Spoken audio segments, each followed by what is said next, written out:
Imagina só a seguinte situação: a senha de um e-mail simplesmente à venda na internet. Pois é, foi exatamente isso que aconteceu com milhões e milhões de pessoas, num dos maiores vazamentos de dados que a gente já viu. Vamos entender direitinho como isso foi acontecer e, claro, o que fazer. 183 milhões. É um número que a gente nem consegue visualizar direito, né?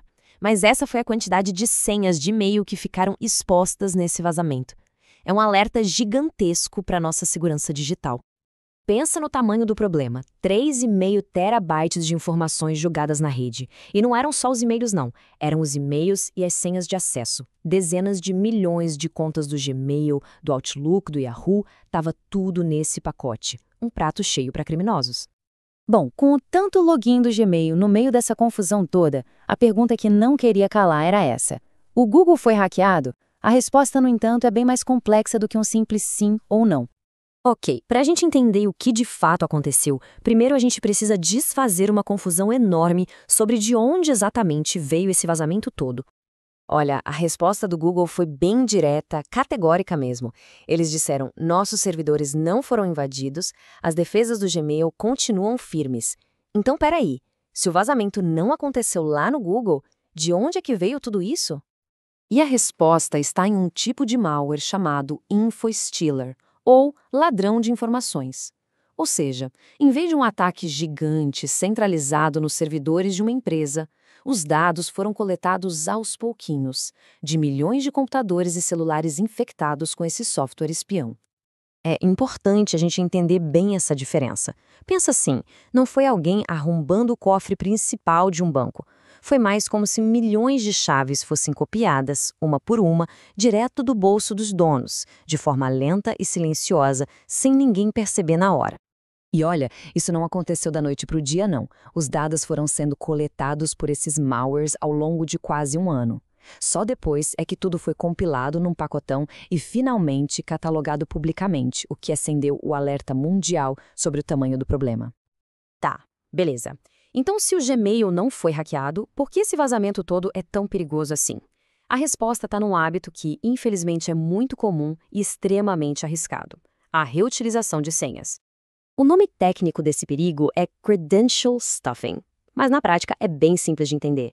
Os criminosos pegam essa lista gigante de e-mails e senhas e usam robôs para testar as mesmas combinações em centenas de outros sites, bancos, redes sociais, lojas, onde der. O Troy Hunt, que foi o especialista que tornou esse vazamento público, resumiu a coisa de um jeito perfeito. Ele disse: reutilizar senhas é uma receita para o desastre. E é isso mesmo. Uma única senha que vaza de um site qualquer pode ser a chave que abre todas as outras portas da vida digital. É só parar para pensar. Aquela senha, sabe? Aquela usada para entrar num fórum antigo ou num site de compras pequeno, se for a mesma senha do e-mail principal ou do aplicativo do banco, ela vira uma chave mestra para absolutamente tudo. Mas, olha, a boa notícia é que tem como se proteger, e é bem mais simples do que parece. Existe um plano claro, com 3 passos, que qualquer pessoa pode seguir para retomar o controle da própria segurança. São 3 passos fundamentais. Primeiro, verificar se algum e-mail foi pego nesse ou em outros vazamentos. A ferramenta é gratuita e super confiável. Se o e-mail estiver na lista, o segundo passo é óbvio: mude a senha imediatamente. E não só essa, mas de todas as outras contas onde ela foi usada.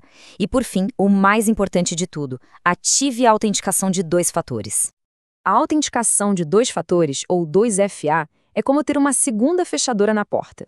Mesmo que um ladrão tenha a chave, que no caso é a senha, ele não consegue entrar sem um código que só chega no celular do dono da conta. É uma das defesas mais eficientes que existem. Ok, o fogo foi apagado, mas não adianta só isso. O próximo passo é construir hábitos de segurança mais fortes, para garantir que isso não aconteça de novo lá na frente. A estratégia a longo prazo é sobre sair da defensiva e ser mais proativo. Isso significa coisas como usar um gerenciador de senhas para criar uma senha única e forte para cada serviço, começar a usar tecnologias novas, como as passkeys, que usam biometria no lugar de senhas, e, claro, o básico: manter antivírus atualizado e só baixar programas de fontes seguras. Então, para fechar, fica aqui uma reflexão. Será que aquela senha mais antiga, talvez a primeira que muita gente criou, ainda está por aí, guardando os segredos mais importantes de hoje? Aquele login esquecido de anos atrás pode ser a porta de entrada que expõe tudo. Talvez esteja na hora de fazer uma faxina na vida digital.